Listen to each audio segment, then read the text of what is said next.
الحمد لله رب العالمين والصلاة والسلام على سيد الأنبياء والمرسلين. أما بعد فأعوذ بالله من الشيطان الرجيم. بسم الله الرحمن الرحيم. إن المسلمين والمسلمات والمؤمنين والمؤمنات والقانتين والقانتات والصادقين والصادقات والصابرين والصابرات والخاشعين والخاشعات والمتصدقين والمتصدقات والصائمين والصائمات والحافظين فروجهم والحافظات والذاكرين الله كثيرا والذاكرات أعد الله لهم مغفرة وأجرا عظيما. وقال تبارك وتعالى في مقام آخر: وقرن في بيوتكن ولا تبرجن تبرج الجاهلية الأولى.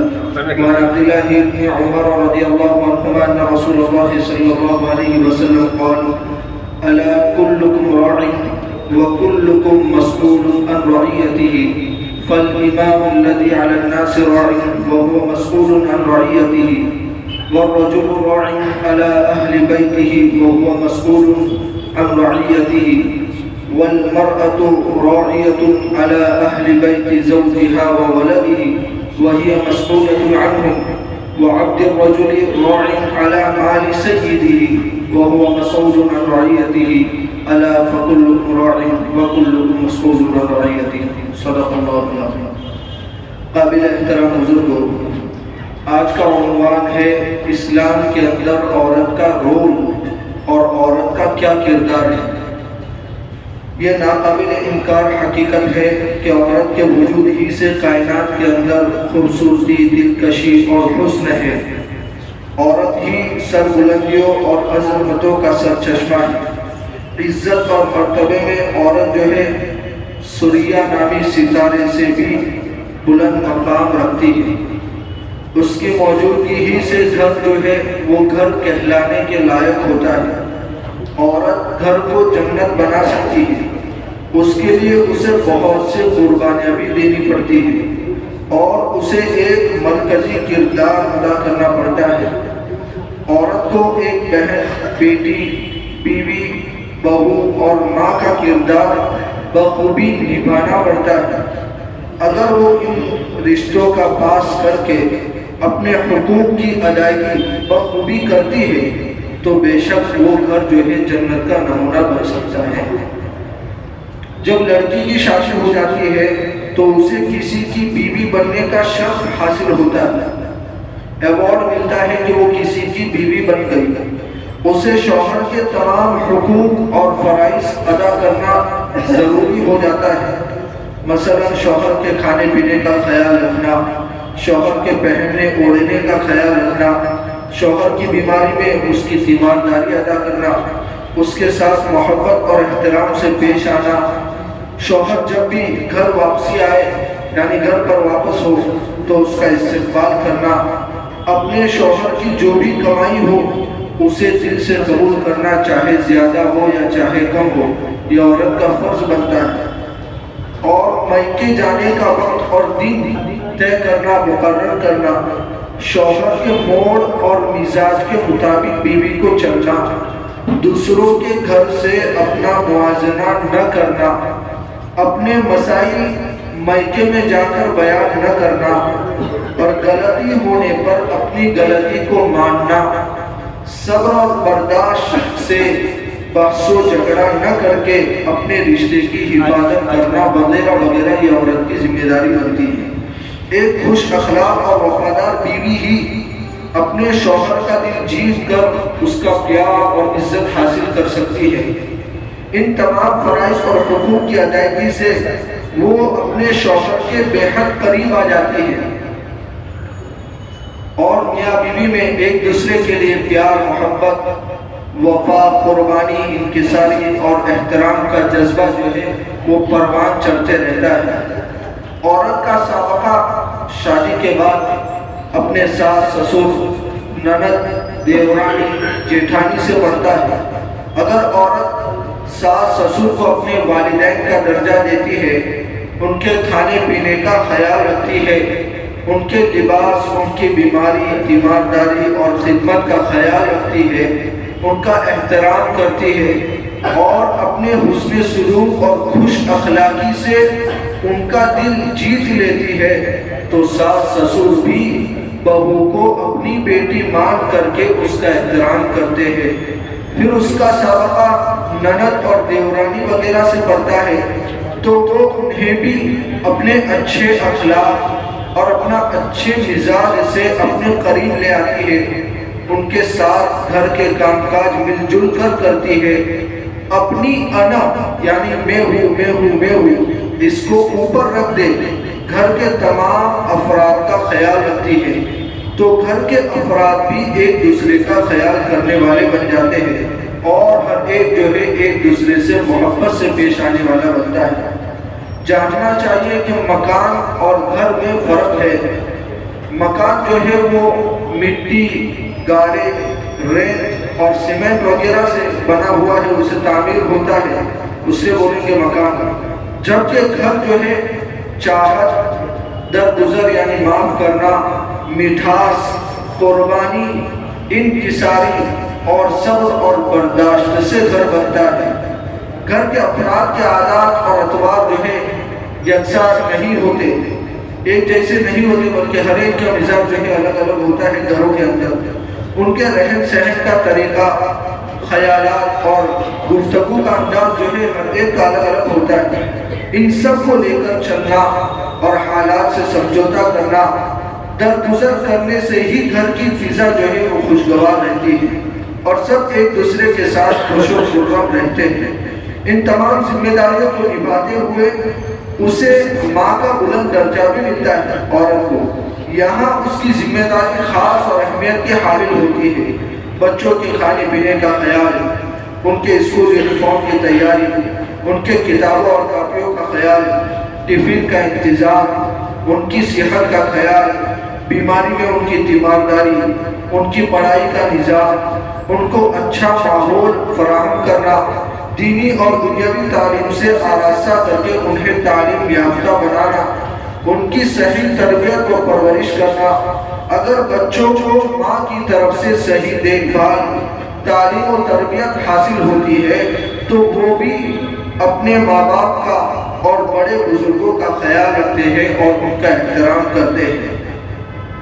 نکاح کا رشتہ اتنا بڑا اور اتنا عظیم ہے کہ اس سے وابستہ ہونے کے بعد یعنی نکاح سے لگنے کے بعد، نکاح ہو جانے کے بعد ایک اجنبی جوڑا جس میں پہلے سے کوئی تعلق نہیں تھا، کوئی پہچان نہیں تھی، اب نکاح کے بعد ایک دوسرے سے بے پناہ پیار اور محبت کا اظہار کرنے لگتا ہے۔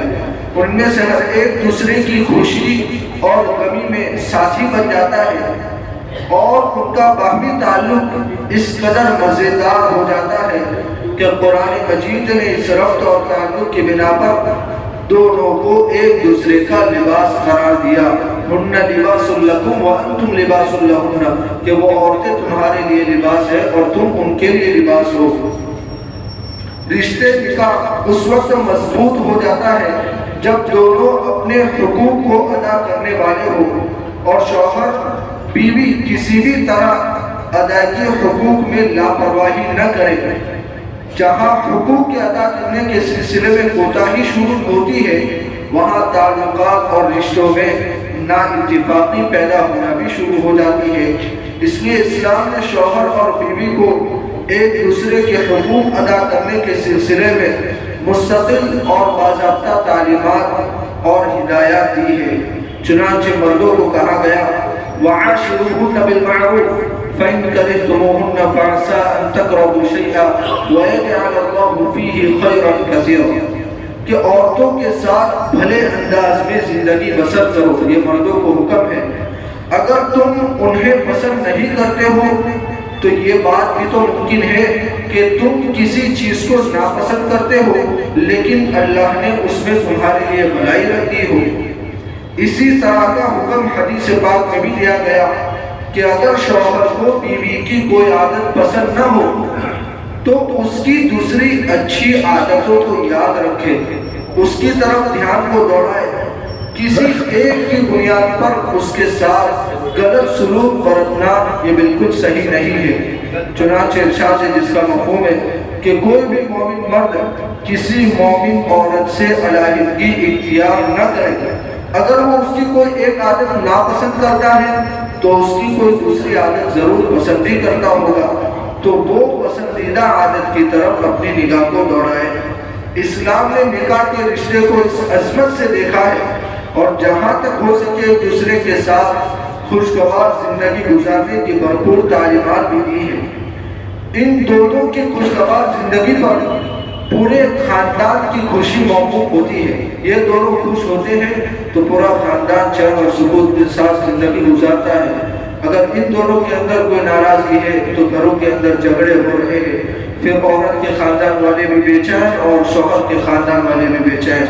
اگر ان دونوں میں درار اور تعلقات میں عدم اتفاق آ جائے، یعنی جوش پیدا نہ ہو، تو پھر گھر جو ہے پورا اجڑ جاتا ہے۔ اس لیے نکاح کا رشتہ بڑا حساس اور بڑا نازک رشتہ ہے، جہاں قدم بہ قدم ایک دوسرے کی رعایت بہت ضروری ہے، ورنہ معمولی کوتاہی اور غفلت کے نتیجے میں قیامت برپا ہو جاتی ہے اور زندگی کا مزہ جو ہے وہ کرکرا جاتا ہے۔ ایک سلیقہ مند عورت محبت اور خلوص سے اپنے گھر کو سنوارتی ہے، سجاتی ہے اور اپنے اچھے اخلاق کی محافظ، اپنے نفس کی اصلاح، شرم اور حیا، مہمان نوازی، اپنا بولنے کا انداز، خوش مزاجی، دوسروں پر اثر اندازی اور اپنی شخصیت کو بھی پر اثر اور پر وقار بنا دیتی ہے۔ ایسی عورت جو ہے اپنی تمام صفات، اپنے تمام حقوق اور فرائض کی ادائیگی سے پیشش اپنے گھر کو جنت کا نمونہ بنا سکتی ہے۔ تاریخ میں کچھ ایسی خواتین گزری ہیں جن کو دوسروں کے لیے نمونہ یعنی آئیڈیل کا درجہ دیا جا سکتا ہے۔ ان خواتین کا یہاں پر تذکرہ ہے۔ ان خواتین میں سے ایک حضرت ہاجرہ علیہ السلام، ام اسماعیل، جو حضرت اسماعیل علیہ السلام کی امی تھی، پیغمبر ابراہیم کی زوجہ تھی، بیوی تھی۔ ان کا زمانہ جو ہے 4000 سال پہلے کا زمانہ ہے آج سے۔ اللہ تعالیٰ کے حکم کے مطابق حضرت ابراہیم نے یہ منصوبہ بنایا، یہ پلاننگ بنائی کہ عرب میں صحرا کے فطری ماحول میں ایک نئی نسل بنائی جائے۔ اللہ تعالیٰ کا حکم ہوا حضرت ابراہیم علیہ السلام پر کہ دور دراز جنگل میں حضرت ہاجرہ علیہ السلام اور حضرت اسماعیل علیہ السلام کو چھوڑ کر آ جاؤ تاکہ وہاں پر نسل بنے جو مشرکانہ کلچر کی کنڈیشن سے پاک ہو۔ ایسے ماحول کے اندر رکھ کر آنا، اس مقصد کے لیے ایک خاتون کی قربانی درکار تھی۔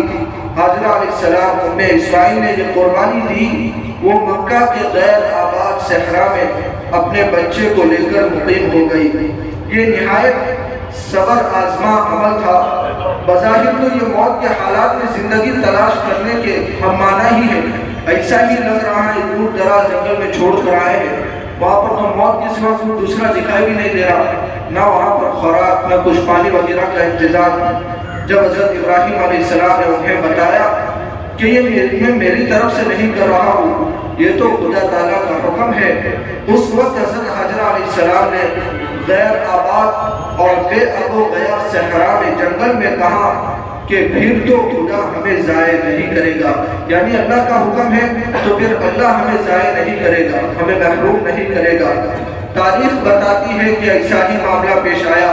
ان کی نسل سے وہاں پر ایک ایسی قوم بنی جس کو ایک مغربی اسکالر نے ہیروؤں کی ایک قوم یعنی نیشن آف ہیروز کہا ہے۔ اس واقعے میں تمام خواتین کے لیے ایک عظیم سبق ہے یہ کہ اگر وہ خدا کے بھروسے پر آگے بڑھ کر کوئی نیک کام کرے گی تو ان کو یقینی طور پر خدا کی مدد ملے گی۔ نیک کام میں ان کی قربانی ضرور نتیجہ خیز ثابت ہوگی، وہ کبھی بیکار نہیں ہوگی۔ اسی طرح کی ایک مثال آسیہ بنت مزاحم کی ہے۔ ان کا زمانہ 3500 سال پہلے کا تھا۔ ان کے زمانے میں پیغمبر موسیٰ علیہ السلام کا ظہور ہوا تھا۔ اس وقت فرعون جو ہے وہ مصر کا بادشاہ تھا۔ فرعون حضرت موسیٰ علیہ السلام کا سخت دشمن، لیکن فرعون کی بیوی آسیہ بنت مزاحم حضرت موسیٰ کے پیغام توحید سے متاثر ہوئی اور حضرت موسیٰ علیہ السلام پر ایمان لے آئی۔ اس پر فرعون سخت غصہ ہوا اور اپنی بیوی آسیہ کے قتل کا حکم دے دیا۔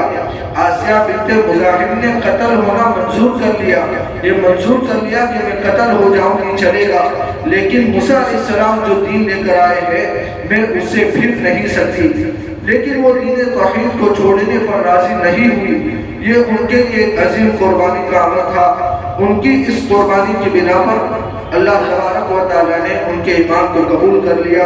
اس وقت ان کی زبان سے یہ دعا نکلی تھی، رب ابنِ لی عندک بیتا فی الجنہ ونجنی من فرعون وعملہ ونجنی من القوم الظالمین، جس کا معنی ہے اے میرے رب، یا ربی میرے لیے اپنے پاس جنت میں گھر بنا دے اور مجھ کو فرعون اپنے شوہر اور اس کے عمل سے بچا لے اور مجھ کو ظالم قوم سے نجات دے دے۔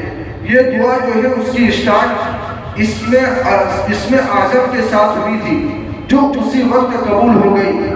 تو اس واقعے سے علماء یہ مسئلہ نکالتے ہیں، یہ بات نکالتے ہیں اور یہ پوائنٹ نکالتے ہیں کہ اگر کوئی عورت یا کوئی مرد آسیہ جیسے قربانی کا ثبوت دے تو اس کو اسم اعظم کے ساتھ یعنی اللہ تعالیٰ کے اس نام کے ساتھ دعا مانگی ہوئی دعا ضرور قبول ہوگی۔ یا ربی یا ربی یا ربی 3 مرتبہ کہہ کر دعا کی شروعات کی جائے تو اس کے قبول ہونے کے اثرات زیادہ ہوتے ہیں، اس کو یقینی طور پر جو ہے قبولیت کا درجہ حاصل ہوتا ہے۔